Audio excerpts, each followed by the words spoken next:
What's the most frightening word to a new parent? Colic. Well, we've got Colic Solved.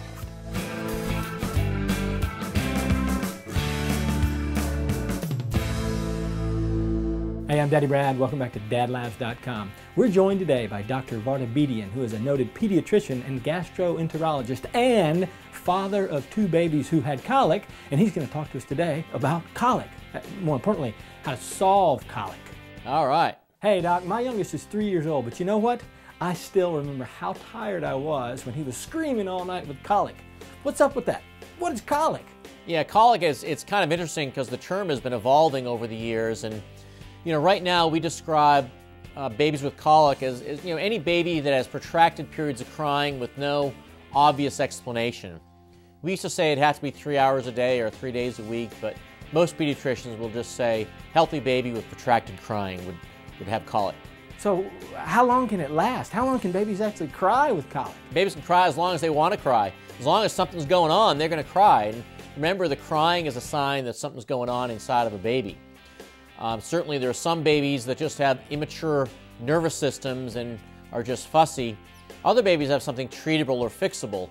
And that's what makes colic so interesting, is the idea that way back in 1954, all these babies, we just called them all colic, but yet since that time, we've learned a lot more about what's going on inside these babies, including acid reflux and milk protein allergy.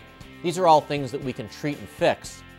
And one of the most interesting new developments is the connection between a baby's intestinal microflora and crying. That's one of the most interesting new advances. When a baby's born, they have 0 bacteria in their gut. When they come out of the womb, it's a sterile situation.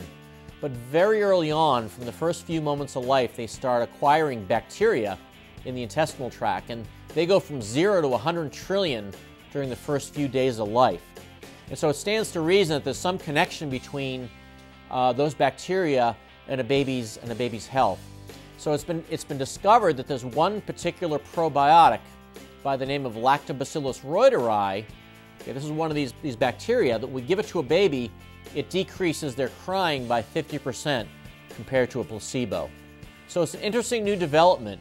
We used to think there's nothing we could do for these babies, but now we know there are some actions that we can take. So Doc, tell us about the book you wrote, Colic Solved. Yeah, so Colic Solved, I wrote it a couple of years ago, and it really stemmed from my own experience as a father with a baby who had colic. I was a young pediatrician who had just trained at the largest children's hospital in the United States, and here I was faced with my own irritable baby that I couldn't settle down. And so that forced me to sit down and write a practical manual for parents. And the book centers on the idea that a lot of these babies have something treatable or fixable. A lot of these parents are taught that there's nothing we can do, we just need to wrap the baby up and make shushing noises, when in fact there are some treatable, fixable things that we can go after. And that's kind of the crux of it. It was the first book to sort of make that suggestion. So new parents can go to the pediatrician, obviously, but then they can diagnose some of these symptoms on their own? Yeah, absolutely. And a couple of the big problems that I talk about in the book include milk protein allergy, and I discuss how that works and how you can treat it. I also discuss reflux, which sometimes requires medication, but not necessarily. So there's a lot of helpful tips in treating these conditions and what to look for. Unfortunately, Colic Solved was published right before the big studies on Lactobacillus reuteri and probiotics came out. So there's not a lot of mention of Lactobacillus reuteri in my book, but this is another intervention that parents can do, and they can get Lactobacillus reuteri from Gerber Good Start Soothe. Also, for breastfeeding moms, they can get it from Gerber Soothe Colic Relief Drops, which allow adequate numbers of those probiotic strains to get in there and balance that baby's intestinal tract.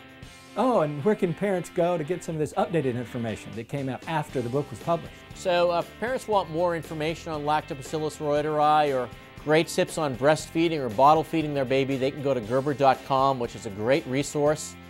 If they want to get my book, they can find that on Amazon or BarnesandNoble.com. Well, Doc, thanks so much for joining us today. Well, I know that parents all over that are dealing with screaming babies from colic are really appreciative of your work. That's all for us here at DadLabs.com. Join us next time and we'll solve the next issue of parenting.